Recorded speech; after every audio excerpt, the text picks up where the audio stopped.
Welcome back, punters, to part 2 of episode 8. A question here from Luke. Hi Paul, just for the next show I was wondering if you could go through some of the races from Rosehill last Saturday. Interested to know how the track played that day compared to the consistent fast tracks we've had there recently. Particularly interested in the Golden Rose and the performance of Trapeze Artist. Does he rate highly on your figures, and how are you treating the race form going forwards, considering there are seemingly a lot of average or poor performances? Not sure whether to trust this form or treat most runners as a forgive on this day. Thanks for your help. Love the show. Cheers, Luke. Luke, couple of things. Track played. John, how did you think? Well, I wanted to know, because I haven't looked at it, because I've been away myself, and I was just about to check it online, at what actual rate you had it a 4. Yeah. Okay, that's interesting. All the way through. So what did they have it as, a 4? I think they started off as a 3 and go to a 4. Might have been. Yeah, it definitely wasn't a 3. I thought it looked worse than that, and I thought it definitely looked worse than that on the inside.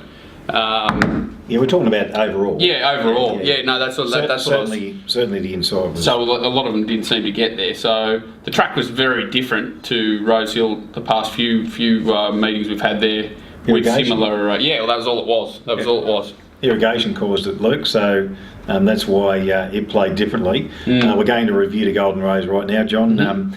They went absolutely suicidal pace up front. 2 stablemates coming out hunting like it was the stall gift. It was very, very strange. Strange rides.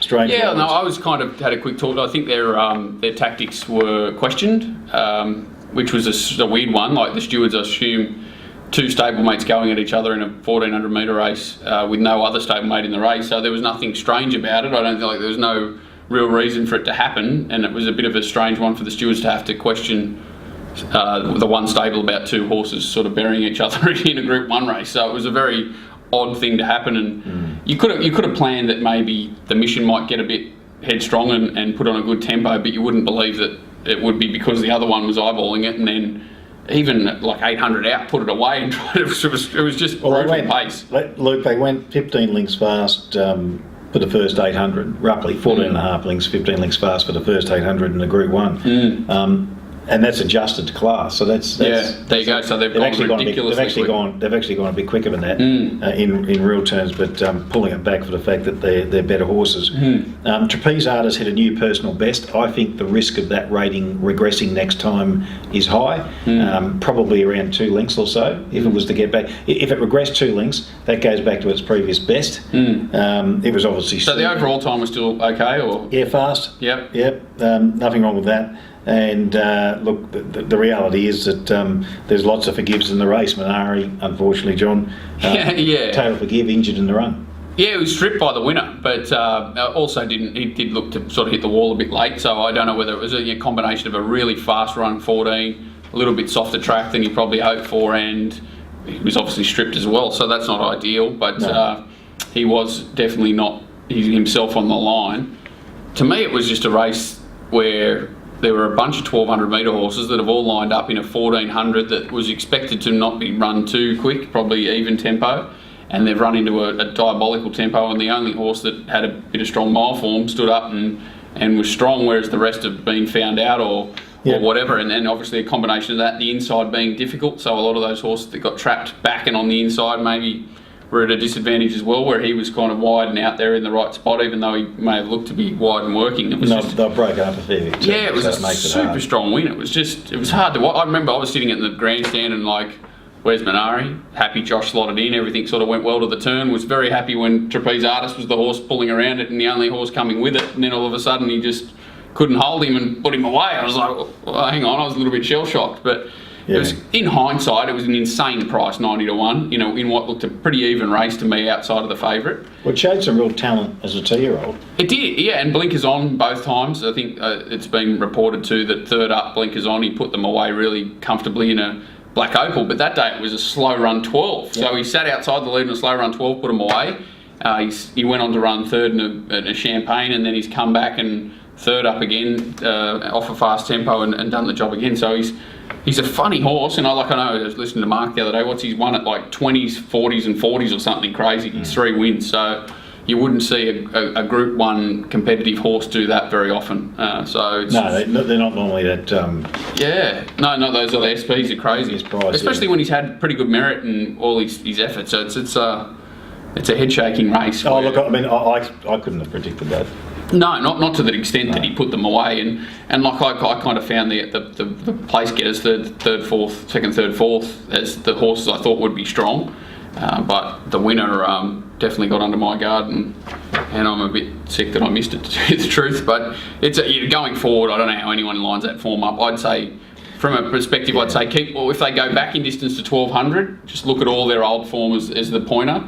If they go up in distance, I'd be worried about most of them. Even Champagne Cuddle's going to the mile this week. I'm a little bit worried about all that. It was sold enough the other day, but as you say, on the quick backup of such a strong pace, that's probably its peak run. It might have. And now it's got to go again. Yeah, so it's got question marks on it. Pariah spell, obviously. Yeah, it's gone. It's gone out. Not out. Gone. It's gone out. Yeah. Merchant Navy, Shogun, Sun. Merchant Navy was and it was to me it was a really unimpressive little it was just a little type. It was not a horse that I could he really stood out as a horse that probably Champagne Cuddle's a midget, but Merchant Navy's obviously a gelding, is he, or what is he? I don't know. Whatever, he's a colt or a gelding, and he stood out as like a pretty smallish, limited sort of type. So I wasn't surprised that he didn't measure up to them when it became a robust test. He copped a bit of trouble as well. Yeah, he got caught interference at the start too. So yeah, I'm not penning him, but I'm just saying I'm not surprised that he didn't run. I wouldn't be riding Shogun's off. Yeah, well, he should have been suited, you would have thought, by that sort of test on Saturday. So I haven't done the meeting properly. I've only just got back into the land of the living last night, so I'll catch up on it. But it was a head shaking race at the time, and I'm still shaking it. So yeah, just be wary of the form going forward and take a caution. Rather be forgiving than not. Forgiving a lot of those beaten horses, but wary of Trapeze Artist being able to sustain. Being overplayed. I think a lot of people, it'll be funny how it works out, because everyone's kind of saying he's the lay of the century wherever he goes next start, so it'll be interesting to see what he does. What if he goes out big figures again? Yeah, well that's it. I think he's going to a 1200 metre weight for age races where they've sort of aimed him at Everest Day. So now he's got to drop back in trip, which is interesting, off a fast run 14. So how long has he got to go before that? 3 weeks, I think it was. Is it, or is it another 2? It's 2 weeks. It's 14th, so it's 2 weeks Saturday. So 3 weeks, 12, 14 back to 12. Okay. I'm pretty sure the blinkers will stay on. That's a worry. Okay, so we're going to preview the Moir Stakes at Moonee Valley tonight, and also the Flight Stakes at tomorrow, Randwick. Randwick 2 Group 1s. So we'll try to get this up as early as we can, or this afternoon. It's already afternoon. It's about 1:30 p.m. right now as we're finishing. Yeah, so get it up as soon as we can, so that people can have a crack at the Moir if they want to. Yes. I've done both of these races, John. You've had a look at them too. Look, the Moir Stakes looks to be plenty of speed. We've got Fat Nar from the inside holding a position. Horse like Shidell probably going forward and leading. Blinkers on. Blinkers Shidell first time. If it doesn't miss the kick. Yeah, always that little question mark with horses. They're trying to get that extra couple of links out with the blinkers, whether what they do their first start. I'm sure it's trialled or jumped out or something in them, but still high pressure night. You don't want to be just that neck away slow in a race like this, because you're straight on the back foot, and it's not as Shidell's a fast horse, but there's some seriously fast horses in this race. So you got Heavily, you've got Jungle Ledge has got a bit of toe, and Heavily can probably, and Russian Revolution from that gate. I think that the market's overplaying the wide gate. I think it can. It's got a couple of options here. It could end up outside lead, or it could. Shidell's the one that looks like no matter what happens, it's going to cop pressure. Whereas Russian Revolution, Heavily, these horses are going to have a lot more time to slide across, and I could see Russian Revolution sort of dropping in fourth or something right behind him. Even if he's 3 wide just behind him, it doesn't. 1,000 metres, it's not a big drama. I'd much rather be drawn where he is than Shidell is. I got him potentially, or most of his 4-2 wide. Yes. But interesting. Obviously, we've got the resuming. She Will Reign. She Will Reign. Look, on She Will Reign's figures. Last preparation, she's right in this race, but the question mark is how long off she had. She's had 195 days off, which is a pretty solid spell. Yeah, decent spell, and so we'll get. She trialled up okay, and she looked okay at the trials, but she's still not a really big, strong thing. And now she's sort of tackling older horses for the first time. She's got an awkward draw. Where does she go? Forward, back? Not sure. Her trial didn't look that great to the eye the other day, except that Diddums came out of that trial and won well in mid, but we're talking midweek city class as opposed to this sort of thing. So she's I'm not penning her, which is a bad word, but she's the horse I want to be pretty aggressively against. Well, if there's any chink in Scheidel in jumping, then Heavely's got really can control this race. Heavily and if if it gets to the lead and controls, Russian Revolution comes with her. Yeah, and there you two horse play. Totally different contest, and Heavily they've taken the barrier blanket off tonight, John. That might which is I like. I think people with barrier blankets to help people jump, but I think if you see most horses tend to be a bit slow, if anything, and again if she's prone to that, that next slow in a high pressure Group 1. Yep. Basically puts you out of the race. You can't be. She did it first up and recovered, and probably might have gone a touch soon and got run down anyway by Miss Rock. Yep. But if she does it at this level, I think she'll get found out. But if she jumps, when we're talking different prices here, say Scheidel's $5 or $6 or something like that. About $8. $8 is it? And it's going to cop pressure regardless. Whereas if Heatherly crosses, you're taking the punt at $13 or whatever she is, that she's going to cross, and if she finds the fence, that's huge value. Yep. And Russian Revolution for me is the one to beat no matter what happens between those two. Yeah, I agree with that. I've done a market here. I'll just quickly run through the prices. So this is to the nearest rounding. $3.10 Russian Revolution. These are my prices. $6 She Will Reign with a question mark. And she's about $4.50 at the moment, so she'd have to get out a bit. Yep, $4 there, so she's a bit short currently. Heavily, I've got in there around about the $7.50. $12 looks like a bit of value there. Yes. Scheidel I'm against, $14. Yes, me too. Malaguera $14. Got an awkward gate out there, drawn out in the car park. Terra Vista, around about the 20 to 1. As I do have Fatna, Voodoo Lad, around about the 25s. Darren about 40s.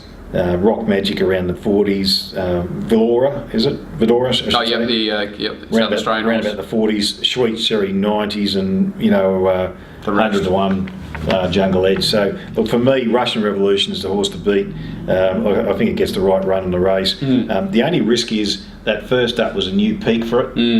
If it maintains that rating, it's definitely the one to beat. If it advances to the rating, it's an odds-on chance. Yes. If it regresses from that rating, this race is still there, but it's probably It's certainly not. It's certainly not the market. But no. right now, I'd be saying, if I had to bet right now, I'd be saying Russian Revolution, something on Heavily.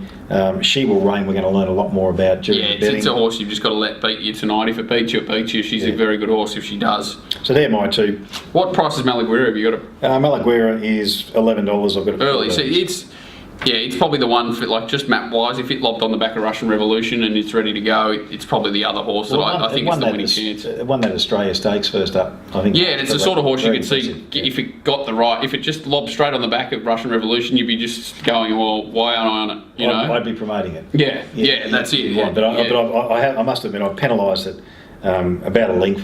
Yep. Off of the map. Based on the map. Yeah, so it's the sort of horse you could be last and you go, oh, that's what I thought, or further back of midfield, but if it lobs straight on the back of Russian Revolution, you'd be kicking yourself if you went around a loser. Yeah, it could. There is a possibility for it to do that. Okay. That's the play there. Flight Stakes tomorrow, John. Interesting race. The betting at the moment, we've got our ZZ's $2.75, Pandemonium $7.50, Champagne Cuddles $4.20, Legal Girls $16, One More Honey $8, Seller Girls $6.50, $13 I'm Excited, $15 Sweet Deal, $34 Smooth Landing, $100s Luva, is it? And College Romance 200s. John, I think that in this race, I had College Romance probably leading. If Pandemonium jumps, as we know it pings the leads if it wants to, if they want to lead on it, they could probably lead it as well. That will be their intention, the Waterhouse Way. It was obviously their intention last start, and everything went pear-shaped at the start. Horse red, and that was it, end of story. And you just put a line through that run because, the slow early section that day gave her no hope. And she's a free running, like you see with the 2 wins she's put on the board. She's run along, not even above average time, uncontested, but run along both times. So she's not a sit and sprint capability. That's not her thing. So she's totally raced against her pattern. Warwick Farm that day, she led at about 10.5 lengths fast, and she sustained it and beat them. And that horse came out and won impressively. Augustus after that, it's been franked to a certain degree, not at this level. Mile form. Yeah, and mile form. That's right. Whereas some of these have got to prove themselves at the mile. Well, they're coming out of a softly run 14. So even though she's coming out of the softly run 14, she's proven at a strong mile, and I that's my sort of argument with this race, and probably coming off the Golden Rose where it got under the guard a bit, that to looking for the strongest proven types in the race. You've got to be a little bit worried still that Elise and Champagne Cuddles has come out and run well last week. Yes. But that came off, that was sort of very fast race, backing up again. Whereas this horse now has to go from a slow run 14 to a mile at Randwick, which is a test, Elise, and $2.70 or whatever it is seems pretty tight odds, especially from an awkward gate. Where does she go? Does she press forward and have to work throughout, or does she go back and have to come around a lot of classic types? So I'm against the Champagne Cuddles, Elise too. I think Cellar Girl. I think Pandemonium is nearly my top pick. Just knowing that she's got that mile form, and if you treat that as a barrier trial last time, I really like her setup because she was sort of back in trip last start, which was against her anyway, and then everything went pear shaped. She's basically fresh into this, whereas the others, and she's proven. So legal well, yeah, well, she's a big improver, and like that stable, and that Clary Connor stable. They just continually improve through their preparations. She's really been, she's a bit stiff first up. I don't mind that at Hume form, and then she went and put them away and cut the strides at Kembla. She's a knockout. And who's the other? One More Honey's interesting. Draws that soft gate and will probably race closer up to the mile. Always, I think, the John Thompson way is Flight Stakes was her goal all along. She was never going to get near her best until she got to a mile. So One More Honey. Cellar Girl does look interesting. I'd have to be against it. I marked Cellar Girl $14. It got to he just looks the sort of typical horse that's going to be strong, but I can't be too against what you're saying there. Like I'm just looking for angles around the other two. It's the one that could easily beat me. Yes, and you got to. That's right. You got to take a set against. I just like that they're both drawn soft. They both look like they're going to be strong, and they were both in unsuitable races last start, which I think they find a much more suitable setup here over the mile. So sort of Pandemonium, those two, and I do the interesting horse you've thrown in there, Legal Girl, who's obviously odds in the race too. I can't knock it, a horse right on the up. I do think it's much more open than the early market suggests, and if Champagne Cuddles and Elise were to go out and dominate, I will be losing on the race. Yeah, me too. Elise, I've got a top pick, but I've got it more like the $3.84 mark. Yes.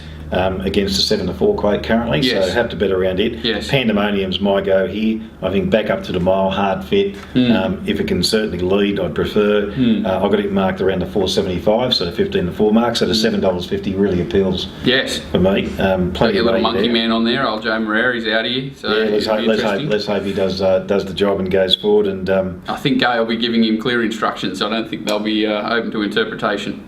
Fair enough.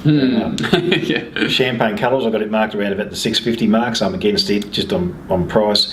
Legal Girl got it marked around about the $12, so around $16, $18. Yeah, and I wouldn't be surprised that stable, unfashionable stable, you might even get a bit better. Possibly.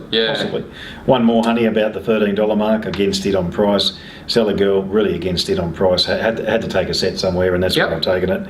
$15, I'm excited. $24 25 to 1, say Sweet Deal. 34s or 33s Smooth Landing. 100s Luva Luva, and 200s College Romance. College Romance is an interesting horse we were talking about. Just only because it's going to be on pace. Comes out of a maiden last week where it's pretty slowly run. It's pretty ugly. Yeah, it's just a funny horse that could just jump out of the ground at 300s and run into a place there's always weird results in these flight stakes. The ratings players were 200 to 1. They're going to get value here. Well, so I know a little bit about the horse. Saying I backed it 2 starts ago and it jarred up, and then last time it went out it had a few weeks off. Went to the provincials last week, got beat a nose at 60s. I ended up on the floor outside the steward's room crying in a ball. But that's but it's a horse that's clearly can jump. It's a complete mystery wildcard horse that's going to be up on a sort, like it's going to be either leading Pandemonium or right in his tail on her tail. Anthony Edward Cummings. They love throwing it in there. It'll be it's blinkers on. It's just a horse that could jump out of the ground and jump into your multis at massive odds. Yep. I've got it marked 200, so I don't think. That's right. But it's a horse. Yeah, it's just a horse that's a complete wild card because no one really knows what it's capable of yet. Just the thing that we haven't talked about with Randwick tomorrow is that there is wind predicted. Yep. Winds southwest. They're going to be blowing across the track, so horses, from about the 800 around that double turn into the home straight. Anything on the outside on the fence, horses are going to get smashed by that wind. Yes. It's going to be a tailwind into the straight, and probably helping those horses on pace. Well, it's basically the same wind as we got, say, 4 weeks ago, They whatever ran it was, really fast but it was about 50k an hour that day. We're talking like 25 to 35 tomorrow, so it's 2/3 of the wind If we it got. blows up, it could be a factor. So it might not be insanely on pace, but it could be, up and on the inside would be, if you had to have a guess and have your life Which would on help it. us with pandemonium. Definitely. So my tip in the race is just at the value is pandemonium, and the best knockout for me would be Legal Girl. Yes. Okay. Yeah, I'm pandemonium. A couple of those two you didn't like. The one more Honey Cellar Girl, just because of where they're drawn. And I just want to be against more Champagne Cuddles and Elise. Yeah. I just want to be looking for value around them. Okay, excellent. That's the end of part 2. I'll try and get this part up first, probably, even though it says part 2, just to make sure that it's up for the Moir, because it's just the independent part. So we might, even though it says part 2, we'll try and get this up Now first. with our And super then, duper quick internet, John, we can get up. well, you can. I've got to get it to you first, but let's just. I might stop off at the Telstra shop on the way home. Thanks, guys. Thanks, guys. Just before we go, you can follow us on Twitter at TPAOZ. That's the Punters Academy. You can email questions in for next week's show. I'm not sure when we're going to do next week's show yet. We'll talk about that. Yeah. Well, if these reviews sort of are well taken on, we might even hold it up. We'll see how we go. We might do that, yeah. So Paul at thepuntersacademy.com.au is where you send questions through. You can find John at racingwatch.com.au, John Sydney Service, and of course myself, Paul Daly, ratingstowin.com.au, and feel free to shoot through any questions you've got, even if they're off track a little bit, or if you need help with any particular aspect of your punting. Both John and myself are anything you'd like to see on the show, anything any questions or queries, any suggestions, we're open to everything. Good on you. Thanks. Thanks. Guys. Cheers.